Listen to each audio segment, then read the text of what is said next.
బైబిల్లో నుండి గలతీయులకు రాసినటువంటి పత్రిక 2వ అధ్యాయము, గలతీయులకు రాసినటువంటి పత్రిక 2వ అధ్యాయము 9వ వచనాన్ని చదువుకుందాం.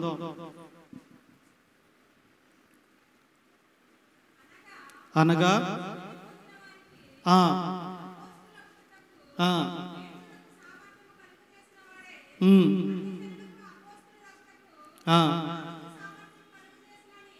చేసినని గ్రహించినప్పుడు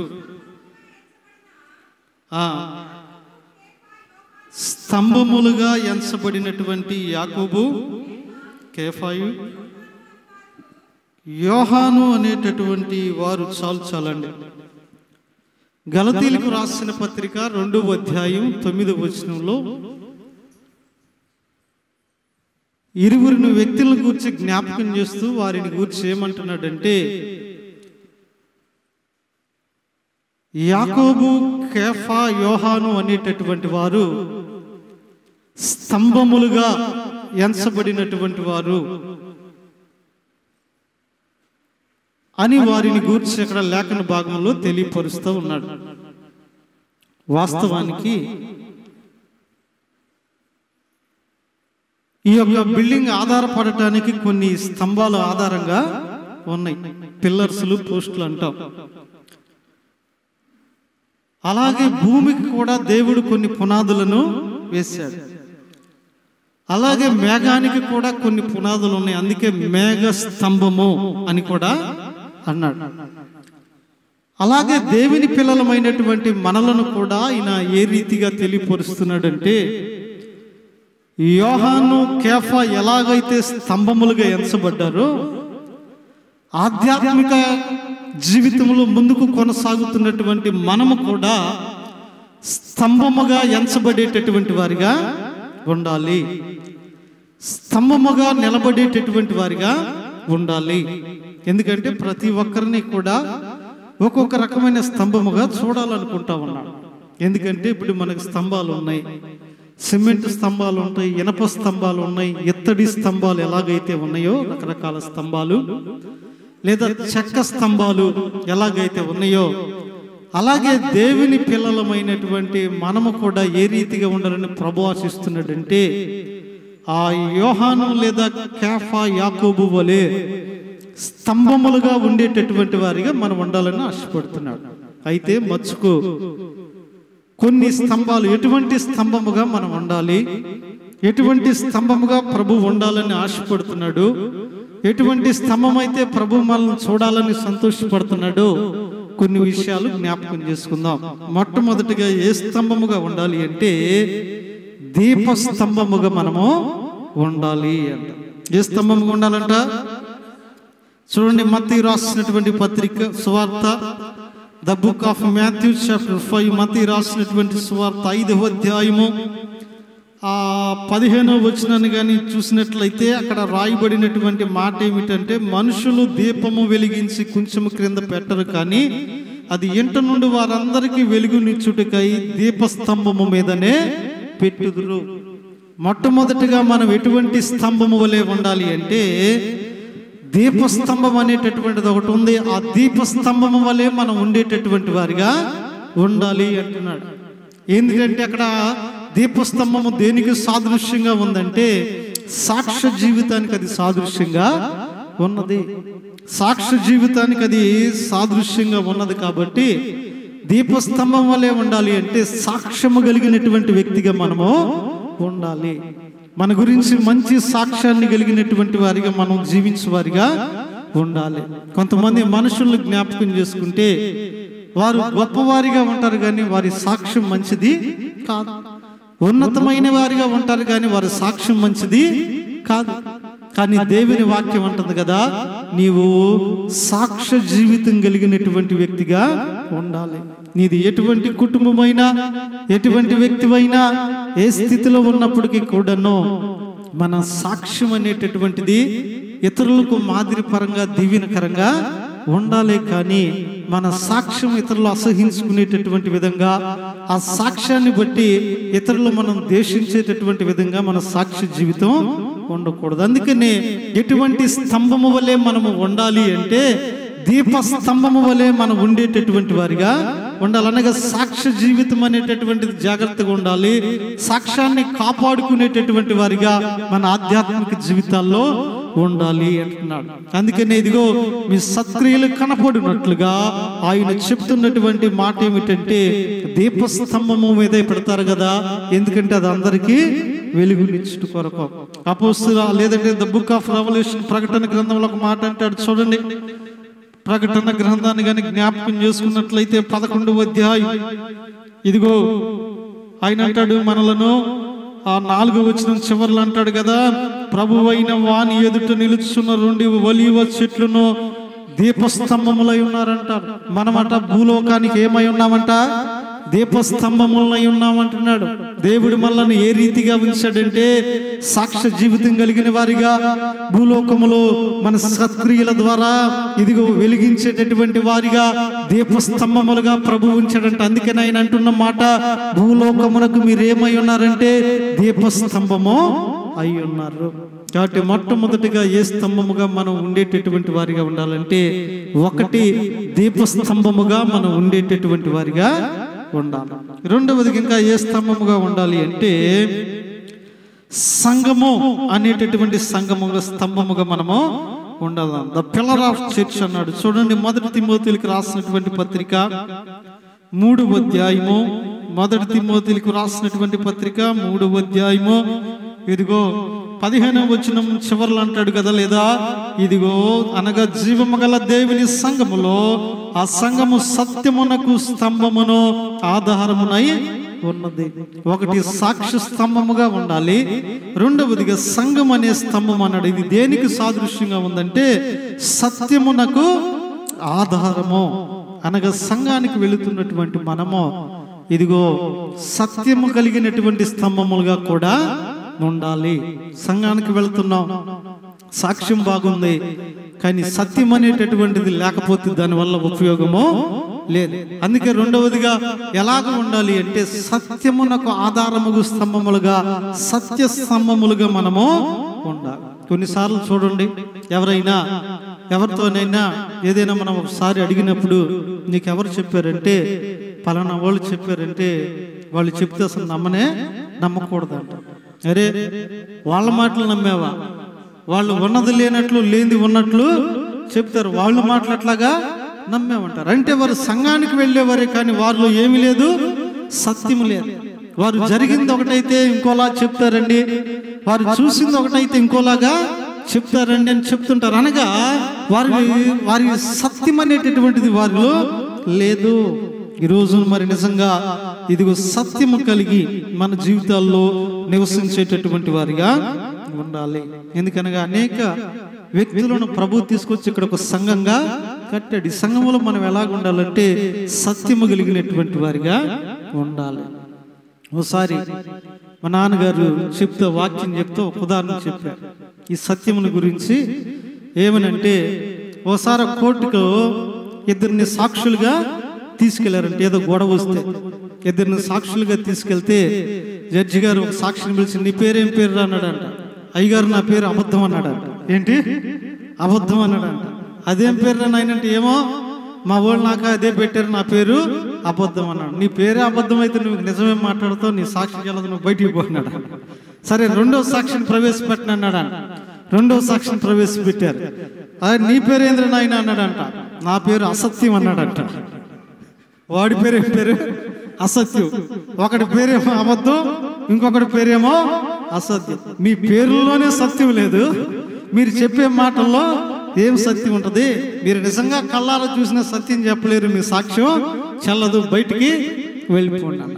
అలాగే మనం జీవితాల్లో గొప్ప గొప్ప పేర్లు ఉంటున్నాయి, పేర్లు మాత్రం చాలా గొప్పగా ఉంటున్నాయి, పేర్లు మాత్రం చాలా హుందాగా అందంగా ఉంటున్నాయి, కానీ జీవితంలో సత్యము కలిగి నివసించడానికి తక్కువ ప్రయాసపడేవారిగా ఉంటున్నాం. ఒకటి దీపస్తంభముగా ఉండాలంటున్నాడు, రెండవదిగా సత్యమునకు ఆధారం అనగా సంఘం అనేటటువంటి స్తంభముగా, అంటే సత్యము కలిగినటువంటి స్తంభములుగా ఉండాలి. మూడవది ఇంకా జ్ఞాపకం చేసుకుందాం చూడండి. మూడవదిగా మరొక స్తంభాన్ని గురించి అంటాడు, ఐరన్ పిల్లర్, ఇనప స్తంభం అంట. చూడండి, ద బుక్ ఆఫ్ ఇర్మియా గ్రంథము 1వ అధ్యాయం. ఇర్మియా గ్రంథాన్ని కానీ జ్ఞాపకం చేసుకున్నట్లయితే 1వ అధ్యాయంలో ఒక మాట అంటాడు కదా, ఆ 8వ వచనంలో ఆయన తెలియపరుస్తూ ఉంటాడు, వారికి భయపడకుము, నిన్ను విడిపించుటకు నేను నీకు తోడై ఉన్నాను. చల్చలండి, ఆయన చెప్తున్నటువంటి మాట ఏమిటంటే, ఇదిగో నీవు భయపడొద్దయ్యా, నిన్ను విడిపించుటకు నేను తోడుగా ఉన్నాను. 18వ వచనాన్ని జ్ఞాపకం చేసుకుంటే అక్కడ ఆయన అంటాడు కదా, ఇదిగో ప్రాకారము గల పట్టణముగాను ఇనప స్తంభముగాను అంటున్నాడు. దేవునికి స్తోత్రం చేద్దాం. హల్లెలూయా, ఆమె హల్లెలూయా. మరొక స్తంభం ఏంటంటే, it's called a pillar of iron, అనగా ఇనప స్తంభముతో దాన్ని పోల్చాడు. ఇనప స్తంభము దేనికి సాదృశ్యంగా ఉందంటే, స్థిరమైనటువంటి జీవితానికి సాదృశ్యంగా ఉంది. ఇనుప స్తంభం దేనికి సాదృశ్యం అంటే, స్థిరమైనటువంటి జీవితం. రక్షణ పొంది ఒకసారి నాగటి మీద చేయి పెట్టినటువంటి తర్వాత ఆయన అన్నాడు కదా, స్థిరము కలిగినటువంటి వారిగా ఉండాలి. ఎన్ని కష్టాలైనా, ఎన్ని అవమానములైనా, ఎన్ని ఇబ్బందులైనా, ఎన్ని ఇరుకులైనప్పటికీ కూడా స్థిరమైనటువంటి ఆత్మీయ జీవితాన్ని మనం కొనసాగించేటటువంటి వారిగా ఉండాలి. కానీ నేటి దినాల్లో ఆత్మీయ జీవితం ఎలాగుంది, నేటి దినంలో ఆత్మీయ స్థితి ఎలాగున్నాయి? మనకైనా వాక్యం చెబుతూ చెప్తున్నాడు.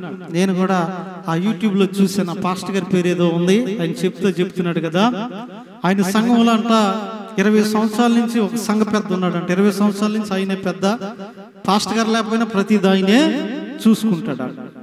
అయితే ఆయన రీసెంట్గా మందిరానికి రావటం మానేశాడంట. 20 సంవత్సరాల నుంచి వస్తున్న వ్యక్తి మానేశాడు. అందరు నన్ను అడుగుతున్నారు, అయ్యగారు ఆయన ఎందుకు మానేశాడు, మేమేంటయ్యా మందిరానికి రావట్లేదు అంటే, పాస్టర్ గారికి బాగా తెలుసు అన్నాడు. ఏమైంది అయ్యగారు అన్నాడు. ఓరి నాయన ఏమవ్వలేదు, రేపు ఆదివారం చెబుతాలే, నీకోసారి వాళ్ళకోసారి ఎందుకు, రేపు ఆదివారం సంఘంలో చెప్తాలని సంఘంలో చెప్పాడు. ఆ సంఘ పెద్దంట చర్చిలో నిచ్చెన ఒకటి ఉందంట, మన చర్చిలో ఉన్నట్లుగా. ఆ సంఘ పెద్ద వచ్చి, అయ్యగారు నిచ్చెన కావాలన్నాడు. అయ్యా అదేంటి, మనకు కొన్ని తీర్మానాలు ఉన్నాయి, సంఘంలో బయటికి ఇవ్వకూడదని. మరి నీకు ఇస్తే మరి అందరికి ఇవ్వాలి కదా, నువ్వే చాలా మందికి అది సంఘం ఉంది ఇయటం కుదరదన్నావు కదా, నువ్వెలా తీసుకెళ్తావు, కుదరదన్నాడంట. లేదు పాస్టర్ గారు అర్జెంటుగా కావాలంటే, దగ్గరలో అడితే ఉంది కదా 20 రూపాయల అద్దె, నేను ఇస్తాను, అవసరమైతే పిల్లలతో పంపిస్తానయ్యా వెళ్ళి అన్నాడంట. అడితిలో నేను తెచ్చుకునేది ఏంది అయ్యగారు, మన చర్చిలో ఉంటే అన్నాడంట. ఒరే ఉన్నది నిజమే, కానీ బయటికి ఇవ్వకూడదని రూల్ ఉంది కదా, అడితిలో తెచ్చుకున్నాడంట. మీరు ఇస్తారా ఈయన అన్నాడంట. ఎట్టి పరిస్థితుల్లో ఈయన అన్నాడంట. ఇంకంతే, ఆ రోజు బయటికి వెళ్ళాడంట. ఇంతవరకు చర్చిలోకి 20 రూపాయల కోసం 20 సంవత్సరాల ఆత్మీయ జీవితాన్ని పోగొట్టుకున్నాడంటే, నాకు తెలిసి ఏశావు కన్నా భ్రష్టుడై ఉంటాడు వాడు. అంతే కదా, అయ్యా కుదరదు, అక్కడ రూల్ ఉందని చెప్పాడు. రూల్ ఉన్నప్పుడు ఎందుకు బయటే తెచ్చుకోవచ్చు కదా. అదే చర్చిలో లేదనుకో, చర్చిలో లేదా వస్తువు బయట నుంచి తెచ్చుకుంటాడుగా. చూడండి, ఈ రోజుల్లో ఇనప స్తంభము వలె ఎవరు కూడా జీవించడానికి ఇష్టపడతలా.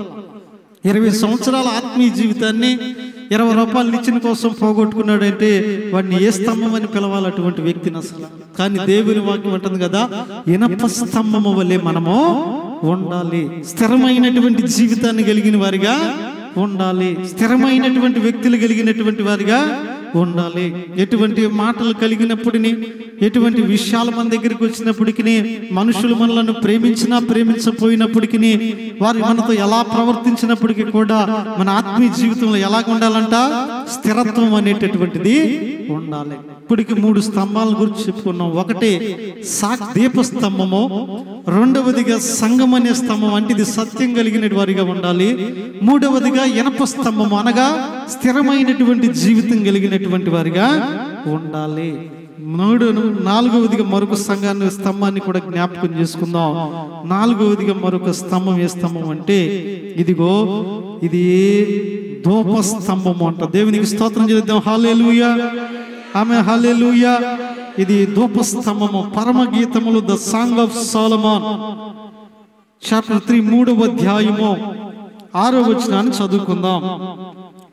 ధూమస్తంభము వలె అరణ్య మార్గముగా వచ్చుచున్న ఇది ఏమి? చాలండి, అక్కడ మరొక స్తంభం కనపడతా ఉంది కదా, ఇది ధూమస్తంభము అనగా దాని అర్థం ఏమిటంటే ప్రార్థనా స్తంభము, ప్రార్థన జీవితము.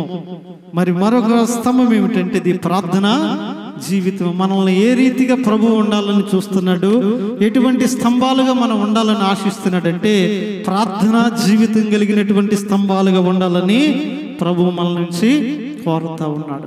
ఏది ఒకప్పుడున్న ప్రార్థన ఈ రోజు లేదు, ఒకప్పుడున్న ఆత్మీయత ఈ రోజున లేదు.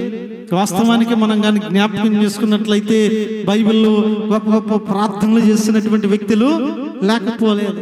దావీదు దినానికి 3 మారు ప్రార్థన చేసేవాడట, 7 మారులు దేవుణ్ణి స్తుతించేవాడు అన్నాడు. అంత మాత్రమే కాదు, యోబుని గురించి అంటాడు కదా, వేకువజామునే లేచి అయిన ప్రార్థన దహన బలులు దేవునికి అర్పించేవాడు అన్నాడు. అనగా వారు ఎలాగ ఉన్నారు దేవుని దృష్టిలో అంటే ధూమ స్తంభముల వలె వారు దేవుని దృష్టిలో ఉన్నారు. ఈ రోజు నాటి ప్రార్థనా జీవితం ఉందా? మొన్నటి దినాన ఒక భక్తుడు చెప్తున్నాడు కదా, ఇదిగో దేవుడు నీకు 24 గంటలు ఇచ్చాడు అనుకోండి, 8 గంటల పని కొరకు తీసేయి, తర్వాత 8 గంటలు నిద్ర కొరకు తీసేయి, ఇంకా ఎన్ని గంటలు ఉంటాయట? ఇంకా 7 గంటలు ఉంటాయి. బహుశా ఆ 7 గంటల్లో దశంభాగం తీసినా 7 నిమిషాలు కదా, కనీసం రోజుకి 7 నిమిషాలన్నా నువ్వు ప్రార్థన చేస్తున్నావా? 24 గంటల్లో 24 నిమిషాలు కాదులే కానీ 7 గంటల్లోనే నువ్వు నిద్రపోయే 8 గంటలు తీసేయి, నువ్వు పని చేసే 8 గంటలు తీసేయి, మిగిలినటువంటి 7 గంటలు దేవుడు ఇచ్చాడు కదా, ఆ 7 గంటల్లో ఒక 7 నిమిషాలైన దశంభాగంగా తీసి 7 నిమిషాలైన దేవుని కొరకు ప్రార్థన చేసేటటువంటి వ్యక్తిగా ఉన్నావా? దేవుని సన్నిధిలో మోకరించే వ్యక్తిగా ఉన్నావా? చూడు, ఈరోజు చెప్పండి, ఎంతమంది చేయొద్దు చెప్పగలరు? ఖచ్చితంగా నేను ప్రతిరోజు 7 నిమిషాలన్నా ప్రార్థన చేయగలను చెప్పిన వారు చాలా తక్కువ మంది ఉంటారు. ఎందుకంటే ఈ రోజు చేస్తే మళ్ళీ రేపు కుదిరిద్దో లేదో, లేకపోతే రేపు చేస్తే ఎల్లుండి చేయగలమో లేదో. ప్రతిరోజు చేసేటటువంటి ఆ టైమింగ్ అనేటటువంటిది మనలో లేదంటే దేవుని దృష్టిలో మనం ధూమ స్తంభము వలె లేము. కానీ ప్రభువు మన నుంచి ఏం కోరుతున్నాడంటే మనం ఒక ధూమ స్తంభము వలె దేవుని దృష్టిలో ఉండాలంటే ప్రార్థనా జీవితాన్ని కలిగినటువంటి వారిగా ఉండాలి. ఒకటి, ఇప్పటికి 4 స్తంభాలను జ్ఞాపకం చేసుకున్నాం. మొట్టమొదటిగా ఏ స్తంభమో ఆ దీపస్తంభం అనగా సాక్షి జీవితానికి సాదృశ్యం. రెండవదిగా సంఘం అనేటటువంటి స్తంభము సత్యమునకు సాదృశ్యం. మూడవదిగా ఏ స్తంభము? ఇనుప స్తంభము స్థిరమైన జీవితానికి సాదృశ్యం. నాలుగవదిగా ధూపస్తంభం అంటే ప్రార్థనా జీవితానికి సాదృశ్యం. ఐదవదిగా మరొక స్తంభం. మరి స్తంభం గురించి జ్ఞాపకం చేసుకుంటే కొన్ని బాధలు కలుగుతాయి, అయినా తప్పదో క్లుప్తంగా జ్ఞాపకం చేసుకుని దేవుని బలలోకి వెళ్దాం. మరి మనందరికీ కూడా చిన్న బిడ్డలు, సండే స్కూల్ బిడ్డలందరికీ తెలిసిన స్తంభం ఉప్పు స్తంభం. ఏ స్తంభం అట? ఉప్పు స్తంభం. చూడండి, ద బుక్ ఆఫ్ జెనసిస్, ఆది కాండము 19వ అధ్యాయం, ఆది కాండం 19వ అధ్యాయం 26వ వచనాన్ని జ్ఞాపకం చేసుకుందాం. చూడండి, అయితే లోతు భార్య వెనుకకు తిరిగి చూచి ఉప్పు స్తంభమాయను. చాలండి, అక్కడ రాయబడినటువంటి మాట, లోతు భార్య వెనుకకు తిరిగి చూసి ఏ స్తంభం అయిందంట? ఉప్పు స్తంభం అయిపోయింది. ఈ రోజుల్లో చాలా మంది కూడా దేవుని దృష్టిలో ఏ స్తంభాల వలె ఉన్నారంటే ఉప్పు స్తంభాల వలె ఉన్నారు. ధూప స్తంభాల వలె లేరు, దీప స్తంభాల వలె లేరు, ఇనప స్తంభాల వలె లేరు, సంఘం అనేటటువంటి సంఘాల వలె లేరులే. కానీ ఏ రీతిగా ఉన్నారంటే ఉప్పు స్తంభాలు. అంటే ప్రతి విషయంలో కూడా వెను తిరిగి చూసినటువంటి వారే. ఒకసారి మిమ్మల్ని మీరు జ్ఞాపకం చేసుకునండి, ఎన్నిసార్లు ఎన్ని విషయాల్లో వెను తిరిగాం. 31వ రాత్రి నువ్వు చేసుకున్నటువంటి తీర్మానం ఏంటి? ఈరోజు నువ్వు చేస్తున్నటువంటి పని ఏంటి? ఎన్నిసార్లు మొక్కుబడి చేసుకున్నావు, మొక్కుబడిలో వెనుతిరిగినటువంటి వ్యక్తిగా ఉన్నావు? ఎన్నిసార్లు ఇదిగో దేవుని విషయాల్లో వెనుతిరిగినటువంటి వ్యక్తిగా ఉన్నావు? నేను ప్రతి ఆదివారం వస్తానని నువ్వు అనుకోలేదా? ప్రతి శుక్రవారం పాల్గొంటానని అనుకున్నటువంటి వారు లేరా? ఈ రోజున దేవుని సంఘములో 52 ఆదివారాలు ప్రార్థన జరుగుతుంటే ఎన్ని ఆదివారాలు నువ్వు వెనక్కి తిరిగా? ఇంచుమించుగా 50 శుక్రవారాలు ప్రార్థన జరుగుతుంటే ఎన్ని శుక్రవారాలు నువ్వు వెను తిరిగినటువంటి వ్యక్తిగా ఉన్నావు? ఇంచుమించుగా 40 దినాలు ఉపవాస ప్రార్థనలు జరుగుతుంటే లెంట్ డేస్లో ఎన్ని ప్రార్థనలకు నువ్వు వెనుదిరిగినటువంటి వ్యక్తిగా ఉన్నావు?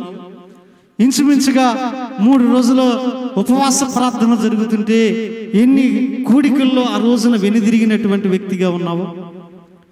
12 విజ్ఞాపన కూడికలు జరుగుతుంటే ఎన్ని విజ్ఞాపన కూడికలకు నువ్వు వెనుదిరిగినటువంటి వ్యక్తిగా ఉన్నావు? సంఘములో ఇటువంటి కార్యక్రమాలు ఎన్నో జరుగుతున్నాయి. ఇంచుమించుగా 52 శనివారాల దాకా ప్రార్థన జరుగుతుంది. ఎన్ని శనివారాలు నువ్వు వెనక తిరిగినటువంటి వ్యక్తిగా ఉన్నావు? 12 నెలల్లో ఆల్ నైట్ ప్రేయర్ జరుగుతుంటే ఎన్ని ఆల్ నైట్ ప్రేయర్లకు వెనుదిరిగినటువంటి వ్యక్తిగా ఉన్నావు? అంటే నీ ఉప్పు స్తంభం కాదా? దేవుని దృష్టిలో ఉప్పు స్తంభంగా లేవా? అరే అరే అరే, గట్టిగా ఎండగాస్తే మందిరానికి రావు, వాన ముసురు పడితే మందిరానికి రావు, గట్టిగా చలి కొడితే మందిరానికి రావు, ఇంటికి చుట్టాలు వస్తే మందిరానికి రావు, లేకపోతే ఎవరిదో పెళ్ళైనా సరే నువ్వు మందిరానికి రావు. దేవుడు మన నుంచి కోరుకుంటుంది అది కాదు. ఉప్పు స్తంభం వల్లే ప్రభు మనల్ని ఉండాలని కోరుకోవట్లేదు. ఆయన మనల్ని ఏ స్తంభంగా ఉండాలని కోరుకుంటున్నాడంటే దీపస్తంభంగా ఉండాలి, దోమ స్తంభముగా ఉండాలి, సంఘం అనే స్తంభముగా ఉండాలి, ఇనప స్తంభముగా ఉండాలంటే నువ్వెప్పుడు కూడా ఉప్పు స్తంభం వలె ఉండటానికే ప్రయత్నం చేస్తున్నావు. కానీ దేవుడు అంటాడు కదా, ఇదిగో ఆ రోజున నేటికి కూడా సజీవ ఆధారంగా నిలిచిపోయింది. లోతు భార్య వెను తిరిగి చూడటం వలన ఉప్పు స్తంభముగా మారి, ఉప్పు స్తంభముగా వారిని మారినటువంటి వారికి పరలోకంలో ఒక అవకాశము లేదు. సంఘములో అవకాశం ఉండొచ్చు, సమాజంలో అవకాశం ఉండొచ్చు, కానీ అక్కడ మాత్రం అవకాశం అనేటటువంటిది లేదు. కానీ మధ్యాహ్న కాల సమయంలో ఒకవేళ ఉప్పు స్తంభముగా ఒకవేళ నీ జీవితం ఉంటాయా, స్థిరమైన స్తంభముగా నన్ను మార్చు, లేదా ధూమ స్తంభముగా నన్ను మార్చు, లేదా దీప స్తంభముగా నన్ను మార్చు. మరి నిజంగా ఉప్పు స్తంభము లాంటి జీవితాలను ప్రభు అనేక రీతిలుగా మార్చినటువంటి వాడు, అనేక మంది జీవితాల్లో మార్చినటువంటి వాడు. ఈ రోజున ఏ స్తంభముగా నీవు ఉండటానికి ఇష్టపడుతున్నావు? లోకస్వార్త 9వ అధ్యాయం 24 ఉంటాడు కదా, నా గట్టి మీద చేయి పట్టి వెనుకకు తిరిగి చూచువాడు నాకు పాత్రుడు కాదు, నా వాడు కాదంటాడు. నువ్వు రక్షణ అనే నాగట్టి మీద చేయి పెట్టలేదా? సంఘం అనే నాగట్ల మీద చేయి పెట్టలేదా? క్రీస్తు అనే నాగటి మీద చేయి పెట్టలేదా? ఒకసారి ఆ నాగటి మీద చేయి పెట్టిన తర్వాత నువ్వేం చేస్తున్నావు? వెను తిరిగి చూస్తున్నావు. నా వాళ్ళు, నా లోకం, నా ఆస్తి, నా బంగారం అని, నా ఇళ్ళ నా రోజు లోతు బారి చూసినట్లుగా నేడును కూడా ఇదిగో సంఘం అనే పొలంలోనికి రావాల్సినటువంటి సమయంలో లోకం, సంఘం అనేటటువంటి నాగల మీద చేయిబెట్టి నువ్వు వెను తిరిగి లోకం వైపు చూస్తున్నావు. దేవుని దృష్టి ఎలా ఉండిపోతున్నావు? ఉప్పు స్తంభంగా మారిపోతా ఉన్నావు. కానీ దేవుని వాక్యం అంటా ఉంది కదా, నీవు ఉప్పు స్తంభముగా ఉండుట కొరకు నేను నిన్ను ఏర్పరచుకోలేదు. నువ్వు ఉంటే ఇనుప స్తంభముగా అయినా ఉండాలి, దోమ స్తంభముగా అయినా ఉండాలి, లేదా దీప స్తంభముగా అయినా ఉండాలి, లేకపోతే సంఘం అనే స్తంభముగా అయినా నీవు ఉండాలి. ఉప్పు స్తంభం వల్ల దేవునికి ఎట్టి ప్రయోజనం, ఉపయోగం లేదు. ప్రజలకు కూడా పెద్ద ఉపయోగం అనేటటువంటిది ఏమీ లేదు. అందుకనే ప్రభు అంటున్నాడు, యోహాను, యాకోబు, కేఫా అను వీరు స్తంభములై ఉన్నారు. అలాగనే దేవుని సంఘములో ఉన్నటువంటి మీరు కూడా స్తంభములై ఉన్నారు. వారు ఏ స్తంభములై ఉన్నారో తెలుసా? వారు దీపస్తంభములై ఉన్నారు, ధూమస్తంభములై ఉన్నారు, వారు స్థిరమైనటువంటి ఇనప స్తంభములై ఉన్నారు. అంత మాత్రమే కాదులే కానీ వారు సంఘం అనేటటువంటి సంఘం స్తంభములై ఉన్నారు. మరి మీరు ఏ స్తంభములను పోలి ఉన్నారు? మీరు ఎటువంటి స్తంభములు ఉన్నారని ప్రభు అడుగుతున్నాడు. ఈ మధ్యాహ్నం నువ్వు ఎటువంటి స్తంభముగా ఉండటానికి ఇష్టపడుతున్నావు? అసలు నీ ఆత్మీయ జీవితం ఈ రోజున ఎటువంటి స్తంభముగా ఉన్నావు? చెప్పగలవా సాక్షిగా? అయ్యా, నేనైతే దీపస్తంభమునో, నేనైతే ఇనప స్తంభమునో, నేనైతే ధూమ స్తంభమునో, నేనైతే సంఘమునకు సత్యం అనేటటువంటి స్తంభమునై ఉన్నానని మరి ఎవరికి వారు పరీక్షించుకోవలసినటువంటి బాధ్యత మనలో ఉంది. కాబట్టి మధ్యాహ్న కాల సమయంలో కృప కలిగినటువంటి దేవుడు ఇదిగో ఆ దినాన యోహాను, కేఫా, యాకోబుని ఏ రీతిగా స్తంభములిగించాడు, నేటి మధ్యాహ్నం మనలను కూడా అదే రీతిగా ఎంచి ఉండగా దేవుని పిల్లలమైనటువంటి మనము కూడాను ఇదిగోనయ్యా, ఒకవేళ నేను వెను తిరిగి చూచిన ఉప్పు స్తంభము వలె ఉంటే ఒక ఇనప స్తంభముగా మార్చు, ఒక ధూమ స్తంభముగా మార్చు, ఒక దీప స్తంభముగా మార్చు మార్చు, లేదంటే ప్రభువా సంఘం అనేటటువంటి స్తంభముగా నన్ను కూడా మార్చు, నా కుటుంబానికి ఇతరులకు దీవెనకరంగా చేయమని అడుగుదాం. అట్టి కృపను భాగ్యమును జీవము కలిగిన దేవుడు మనకు కలగజేసి బలపరిచి నడిపించును గాక. అందరూ కూడా మోకరిద్దాం. చెప్పబడినటువంటి వాక్యం కొరకు ప్రార్థన ద్వారా ముందుకు కొనసాగుదాం. అందరూ కూడా మోకరించి, అవును ప్రభువా, నిజముగా ఈ మధ్యాహ్న కాల సమయంలో ఎటువంటి స్తంభముల వలె మేమున్నాం అయ్యా. నిజముగానైనా ఈ లోకములో మీరు అన్నారు కదా, ఈ లోకములో మిమ్ములను నేను దీపస్తంభముల వలె ఏర్పరుచుకున్నానని తెలియపరిచారు. అయితే ఈ మధ్యాహ్న కాల సమయంలో ప్రభువా మేము ఏ రీతిగా జీవించడానికి ఇష్టపడుతూ ఉన్నాం, మా ఆత్మీయ స్థితి ఏ రీతిగా ఉంది, ఏ లోతు భార్య వలె ఉప్పు స్తంభము వలె మేము ఉండటానికి ఇష్టపడుతున్నామా, లేదంటే ప్రభువా మన దిన జీవితాలలో ఎటువంటి స్తంభమును కలిగినటువంటి వారిగా జీవిస్తూ ఉన్నాం? సంఘం అనే స్తంభము కలిగిన వారిగా ఉన్నామా, లేదా ఇనుప స్తంభము వలె మేము ఉన్నామా, లేదా ఏ రీతిగా మేము కలిగినటువంటి వారిగా ఉన్నాం, ఎటువంటి వారిగా ఉన్నాం? ప్రభువా స్తోత్రాలు, స్తోత్రాలు. హల్లెలూయా, హల్లెలూయా, హల్లెలూయా. స్తుతి, స్తుతి, స్తోత్రము, స్తోత్రము. కృప కలిగిన దేవానికి వందనాలు తండ్రి. కృప కలిగిన దేవానికి స్తోత్రములు, స్తోత్రములు, స్తోత్రములు, స్తోత్రములు. హల్లెలూయా, హల్లెలూయా, హల్లెలూయా. స్తుతి, స్తుతి, స్తుతి, స్తుతి. సాతాను బంధాలలో జీవాపుడంబాలలో, సాతాను బంధాలలో జీవాపుడంబాలలో పడనీయకాదరి చెరనీయగా, పడనీయకాదరి చెరనీయగా, తన కృపలో నిరతంబు నన్ను నిల్పెను, తన కృపలో నిరతంబు నన్ను నిల్పెను, నన్నెంతగానో ప్రేమించెను, నన్నెంతగానో ప్రేమించెను, నన్నెంతగానో.